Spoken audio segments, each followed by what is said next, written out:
Hello hi friends, welcome back to veg ಊಟ ತಿಂಡಿ YouTube channel. ನಾನು ಶ್ರುತಿ.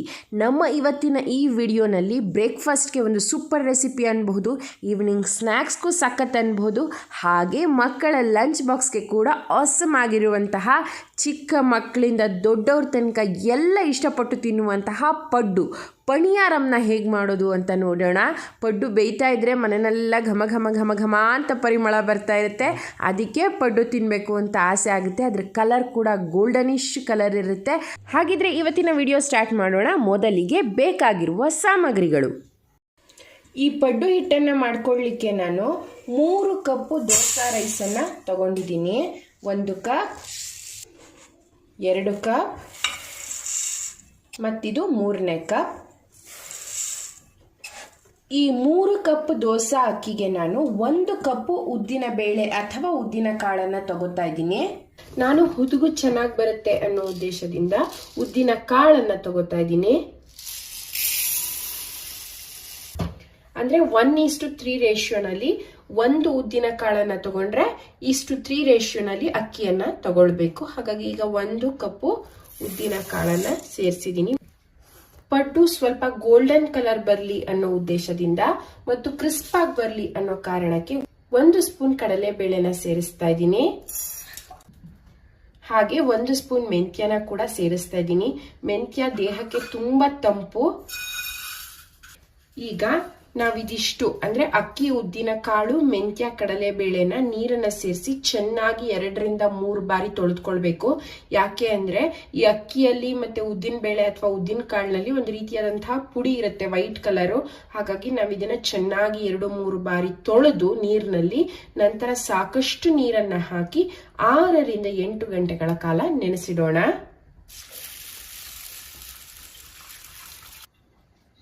ನೋಡಿ, ಈಗ 2-3 ಬಾರಿ ನೀರಿನಲ್ಲಿ ಚೆನ್ನಾಗಿ ತೊಳೆದು ಶುದ್ಧ ಕುಡಿಯುವ ನೀರನ್ನ ಹಾಕಿ ಇದನ್ನ ಈಗ ನೆನೆಸಿಟ್ಟಿದ್ದೀನಿ. 8 ಗಂಟೆಗಳ ಕಾಲ ಇದನ್ನ ಹೀಗೆ ಬಿಡೋಣ.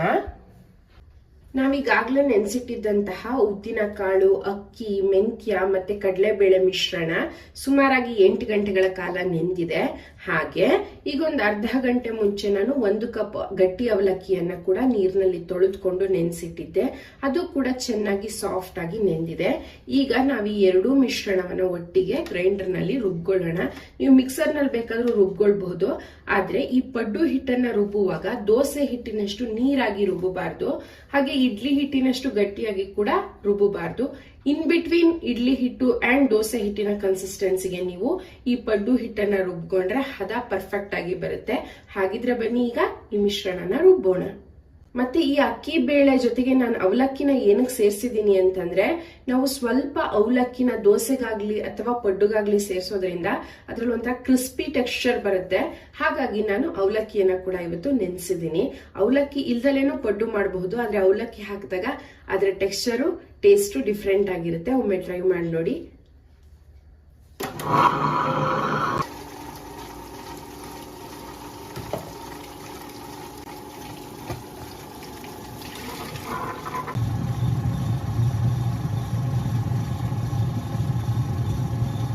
ನೀವು ಈ ಪಡ್ಡು ಹಿಟ್ಟನ್ನ ಗ್ರೈಂಡರ್ ನಲ್ಲಾದ್ರೂ ರುಬ್ಕೊಳ್ಬಹುದು ಅಥವಾ ಮಿಕ್ಸರ್ ನಲ್ಲಾದ್ರೂ ರುಬ್ಕೊಳ್ಬಹುದು. ಈ ಗ್ರೈಂಡರ್ ನಲ್ಲಿ ರುಬ್ಬೋದ್ರಿಂದ ಹಿಟ್ಟು ಚೆನ್ನಾಗಿ ಕುದಿದು ಬರುತ್ತೆ, ಅಂದ್ರೆ ಚೆನ್ನಾಗಿ ಫರ್ಮೆಂಟ್ ಆಗುತ್ತೆ, ಮತ್ತೆ ಕ್ವಾಂಟಿಟಿ ಕೂಡ ಸ್ವಲ್ಪ ಹೆಚ್ಚಾಗಿ ಬರುತ್ತೆ. ಹಾಗಾಗಿ ನಾನು ಆದಷ್ಟು ದೋಸೆ, ಇಡ್ಲಿ, ಪಡ್ಡು, ಕಡುಬು ಈ ಹಿಟ್ಟುಗಳನ್ನ ಗ್ರೈಂಡರ್ ನಲ್ಲಿ ರುಬ್ಲಿಕ್ಕೆ ಇಷ್ಟಪಡ್ತೀನಿ.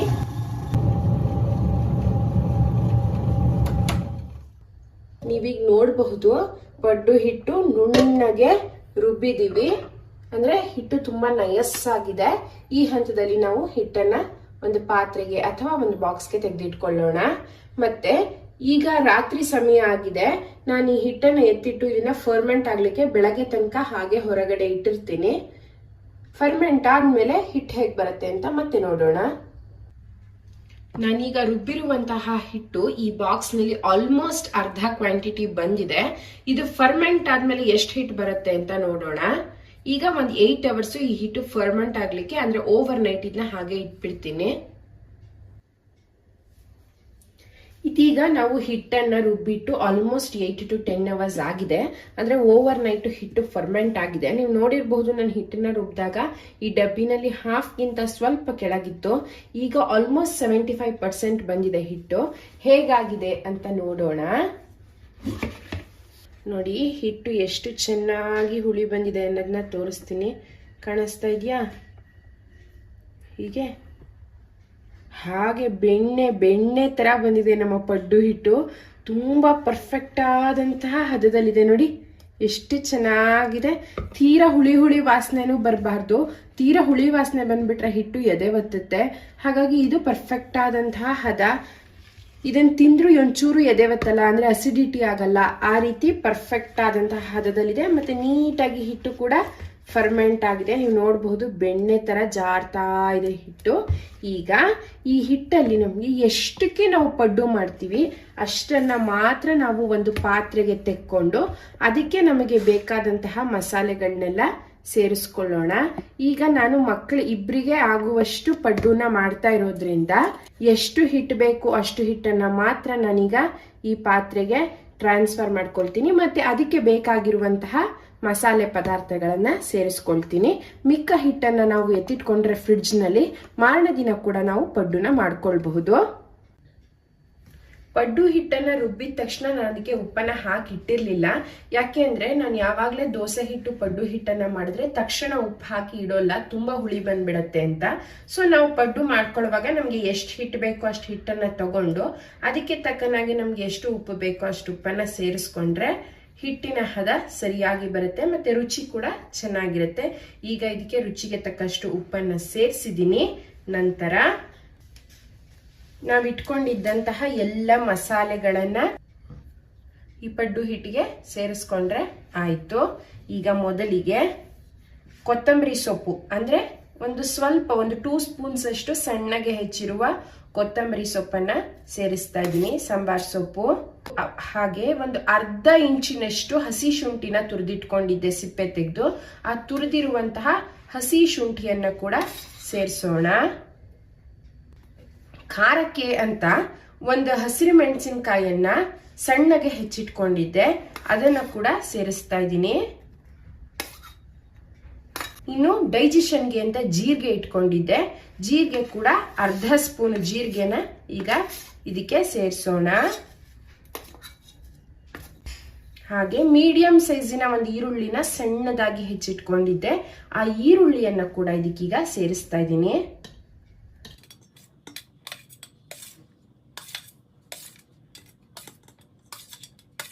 ಕ್ಯಾರೆಟ್ ಅಂದ್ರೆ ಮಕ್ಕಳಿಗೆ ತುಂಬಾ ಇಷ್ಟ, ಹಾಗಾಗಿ ಕ್ಯಾರೆಟ್ ಅನ್ನ ಕೂಡ ನಾನು ತುರಿದಿಟ್ಕೊಂಡಿದ್ದೆ. ಈ ರೀತಿ ಸಣ್ಣದಾಗಿ ಕ್ಯಾರೆಟ್ ಅನ್ನ ತುರಿದಿಟ್ಕೊಂಡಿದ್ದೀನಿ. ಆ ಕ್ಯಾರೆಟ್ ತುರಿಯನ್ನ ಕೂಡ ಇದಕ್ಕೀಗ ಸೇರಿಸೋಣ.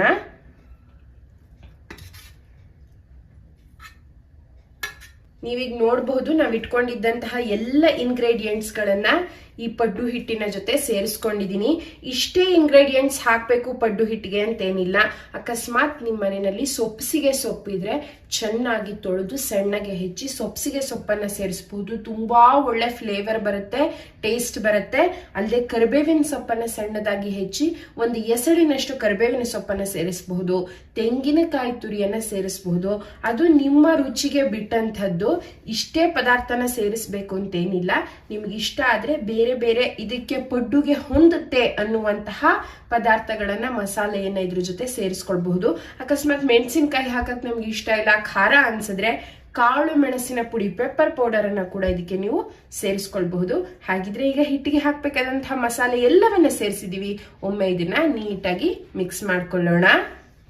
ಹಾಗೆ ನಿಮಗೆ ಹಸಿ ಪದಾರ್ಥಗಳನ್ನ ಹಾಕ್ಲಿಕ್ಕೆ ಇಷ್ಟ ಇಲ್ಲ ಅನ್ನೋದಾದರೆ ಈ ಎಲ್ಲ ಪದಾರ್ಥಗಳನ್ನು ಒಮ್ಮೆ ಒಗ್ಗರಣೆಯಲ್ಲಿ ಫ್ರೈ ಮಾಡಿ ಕೂಡ ನಂತರ ಆ ಮಸಾಲೆಯನ್ನು ಈ ಪಡ್ಡು ಹಿಟ್ಟಿಗೆ ಸೇರಿಸ್ಕೊಳ್ಬಹುದು.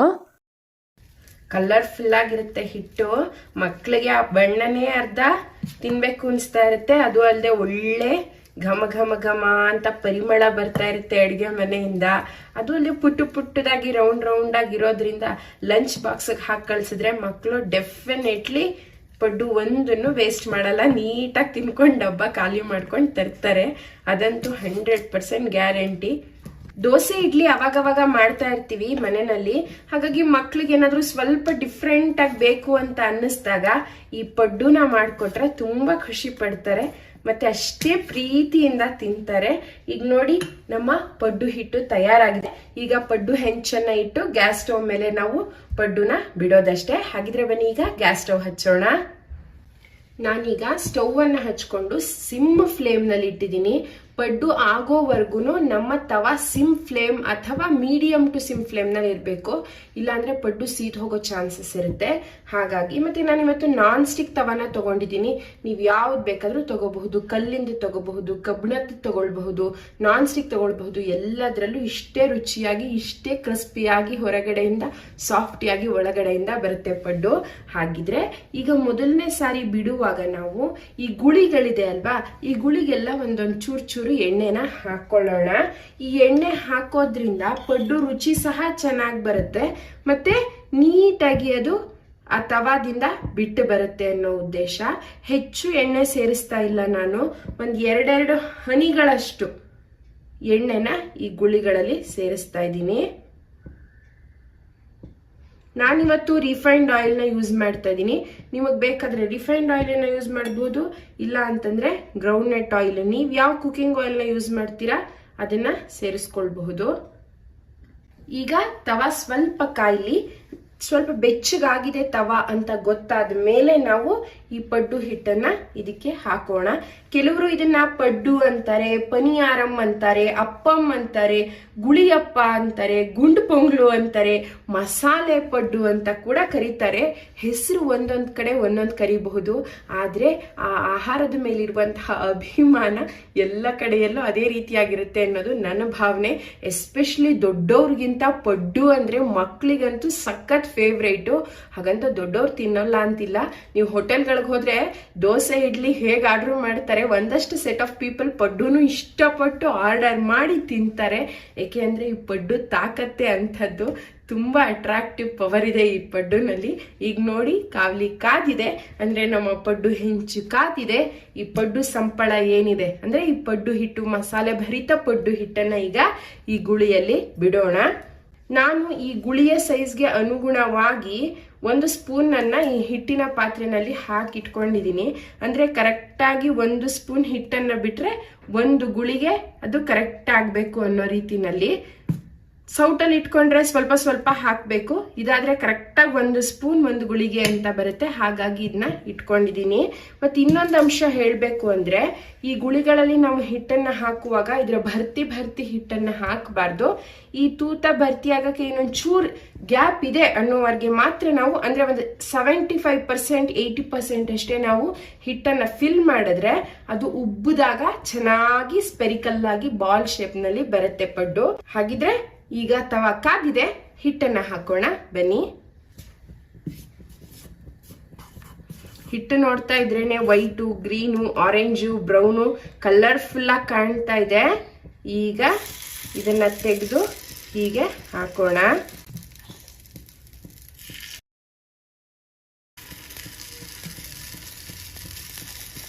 ಪ್ರತಿ ಸಾರಿ ಈ ಕಾವ್ಲಿಗೆ ಹಿಟ್ಟನ್ನ ಹಾಕುವಾಗ ಸ್ಪೂನ್ನ ಕೆಳಗಡೆಯಿಂದ ತಗೊಳ್ಳಿ ಹಿಟ್ಟನ್ನ. ಯಾಕೆ ಅಂದ್ರೆ ನಾವು ಹಾಕಿರುವಂತಹ ತರಕಾರಿಗಳು ಕೆಳಗೆ ಹೋಗಿ ಕೂತ್ಬಿಟ್ಟಿರುತ್ತೆ, ಮೇಲೆ ಬರೀ ಹಿಟ್ಟಿರುವಂತಹ ಸಾಧ್ಯತೆ ಇರುತ್ತೆ. ಸೊ ನಾವು ಕೆಳಗಡೆಯಿಂದ ತಗೊಂಡಾಗ ಆ ಮಸಾಲೆ ಎಲ್ಲ ಮಿಕ್ಸ್ ಆಗಿ ನೀಟಾಗಿ ಹಿಟ್ಟು ಬರುತ್ತೆ. ನೋಡಿ, ನಾನು ಈಗಲೂ ತವಾ ಫ್ಲೇಮ್ ಅನ್ನ ಸಿಮ್ಮಲ್ಲೇ ಇಟ್ಕೊಂಡು ಇದಕ್ಕೆ ಹಿಟ್ಟನ್ನ ಸೇರಿಸ್ತಾ ಇದ್ದೀನಿ.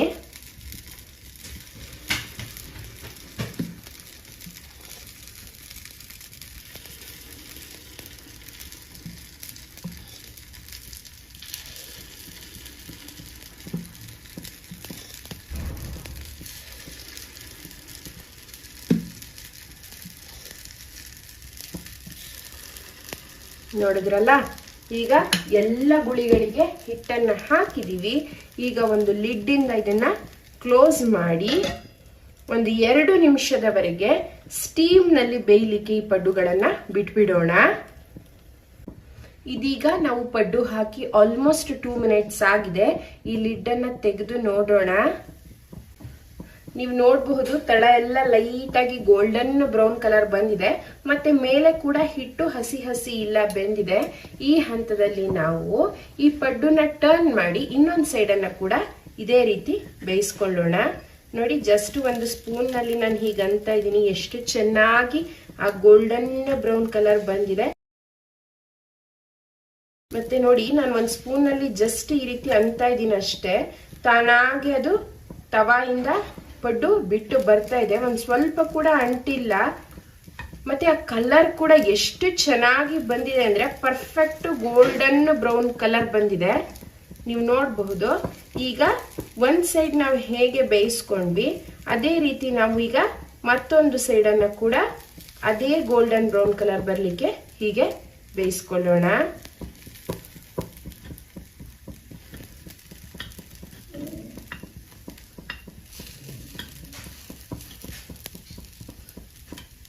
ಆ ಕಲರ್ ನೋಡ್ಲಿಕ್ಕೆ ತುಂಬಾ ಅಟ್ರಾಕ್ಟಿವ್ ಆಗಿದೆ, ಎಷ್ಟು ಚೆನ್ನಾಗಿ ಕಾಣ್ತಾ ಇದೆ. ಅದು ನಿಮಗೂ ವಿಡಿಯೋನಲ್ಲಿ ಕಾಣ್ತಾ ಇದೆ ಅಂತ ತಿಳ್ಕೊಳ್ತೀನಿ. ನೋಡಿ, ಹೀಗೆ ಇದೀಗ ನಾವು ಪಡ್ಡುನ ಟರ್ನ್ ಮಾಡಿ 2 ನಿಮಿಷಗಳ ಕಾಲ ಕಳೆದಿದೆ. ನೀವು ನೋಡಬಹುದು ಈ ಸೈಡ್ ನಲ್ಲೂ ಕೂಡ ಅದು ನೀಟಾಗಿ ಬೆಂದಿದೆ, ಅಂದ್ರೆ ಹಸಿ ಹಿಟ್ಟು ಎಲ್ಲೂ ಇಲ್ಲ. ಇದು ಪರ್ಫೆಕ್ಟ್ ಆದಂತಹ ಹದ. ನೋಡಿ ಎಷ್ಟು ಚೆನ್ನಾಗಿ ಬೆಂದಿದೆ ಅಂತ. ಹೀಗೆ ಹೀಗೆ ಇಷ್ಟು ಬೆಂದ್ರೆ ಸಾಕಾಗತ್ತೆ, ಇನ್ನು ಬಿಟ್ರೆ ಸೀದ್ ಬಿಡುತ್ತೆ. ಹಾಗಾಗಿ ಈ ಹಂತದಲ್ಲಿ ನಾವು ಈ ಪಡ್ಡುನ ತೆಕ್ಕೊಂಡ್ರೆ ಹದ ಪರ್ಫೆಕ್ಟ್ ಆಗುತ್ತೆ. ಈಗ ನಾವು ಇದನ್ನ ತೆಗೆದು ಸರ್ವ್ ಮಾಡೋಣ. ಈ ಪಡ್ಡುನ ಚಟ್ನಿ ಜೊತೆ ಕೂಡ ಸರ್ವ್ ಮಾಡಬಹುದು, ಅಥವಾ ಟೊಮ್ಯಾಟೊ ಸಾಸ್ ಕೆಚಪ್ ಜೊತೆ ಕೂಡ ಸರ್ವ್ ಮಾಡಬಹುದು. ಏನು ಇಲ್ದಲೆ ಹಾಗೆ ಬರೀ ಪಡ್ಡುನ ಕೂಡ ತಿನ್ಬಹುದು, ಯಾಕೆಂದ್ರೆ ನಾವು ಇದಕ್ಕೆ ಎಲ್ಲ ಮಸಾಲೆಗಳನ್ನ ಸೇರಿಸಿರೋದ್ರಿಂದ. ಆದ್ರೆ ನಾನಿವತ್ತು ಮಕ್ಳಿಗೆ ಕೊಡ್ತಾ ಇರೋದ್ರಿಂದ ಅವ್ರಿಗೆ ಕೆಚಪ್ ಅಂದ್ರೆ ತುಂಬಾ ಇಷ್ಟ ಅಂತ ಪಡ್ಡು ಜೊತೆ ನಾನಿವತ್ತು ಟೊಮ್ಯಾಟೊ ಸಾಸ್ ಕೆಚಪ್ ಅನ್ನ ಹಾಕಿ ಸರ್ವ್ ಮಾಡ್ತಾ ಇದ್ದೀನಿ. ಹಾಗಿದ್ರೆ ಬನ್ನಿ ಈಗ ಈ ಪಡ್ಡುನ ಸರ್ವ್ ಮಾಡೋಣ.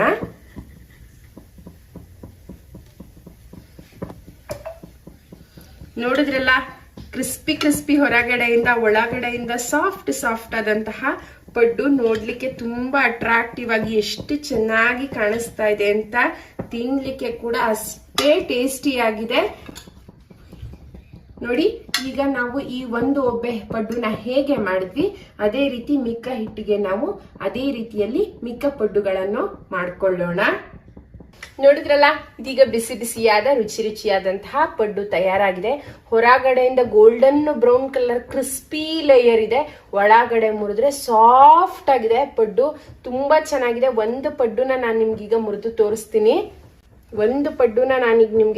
ತೋರಿಸ್ತೀನಿ. ಎಷ್ಟು ಚೆನ್ನಾಗಿ ಬಂದಿದೆ ಅಂದ್ರೆ ಅದಿನ್ನು ಬಿಸಿ ಬಿಸಿ ಪಡ್ಡು ಒಳಗಡೆಯಿಂದ ಹಬೆ ಹಾಗೆ ಬರ್ತಾ ಇದೆ. ನೋಡಿ ಎಷ್ಟು ಚೆನ್ನಾಗಿ ಬಂದಿದೆ ಪಡ್ಡು ಅಂತ. ನಿಮ್ಮ ಮನೆಯಲ್ಲೂ ಇದೇ ರೀತಿಯಾದಂತಹ ಪಡ್ಡುನ ಮಾಡ್ತೀರಾ? ಹೇಗ್ ಬಂತು ಅನ್ನೋದನ್ನ ನನಗೆ ಕಮೆಂಟ್ ಸೆಕ್ಷನ್ ಅಲ್ಲಿ ತಿಳಿಸ್ತೀರಾ ಅಂತ ನಂಬಿದ್ದೀನಿ. ನಮ್ಮ ಇವತ್ತಿನ ಈ ರೆಸಿಪಿ ಅಂದ್ರೆ ಪಡ್ಡು ನಿಮ್ಗೆ ಇಷ್ಟ ಆಗಿದ್ದಲ್ಲಿ ಈ ವಿಡಿಯೋನ ಲೈಕ್, ಶೇರ್ ಹಾಗೂ ಕಮೆಂಟ್ ಮಾಡೋದನ್ನ ಮರಿಬೇಡಿ. ಮುಂದಿನ ವಿಡಿಯೋನಲ್ಲಿ ಮತ್ತೊಂದು ಒಳ್ಳೆ ರೆಸಿಪಿ ಜೊತೆ ಸಿಗ್ತೀನಿ ಅಂತ ಹೇಳ್ತಾ, ಅಲ್ಲಿ ತನಕ ವೆಜ್ ಊಟ ತಿಂಡಿ ಯೂಟ್ಯೂಬ್ ಚಾನೆಲ್ ನ ನೋಡ್ತಾ ಇರಿ, ಹೀಗೆ ಸಪೋರ್ಟ್ ಮಾಡ್ತಾ ಇರಿ. Thank you so much.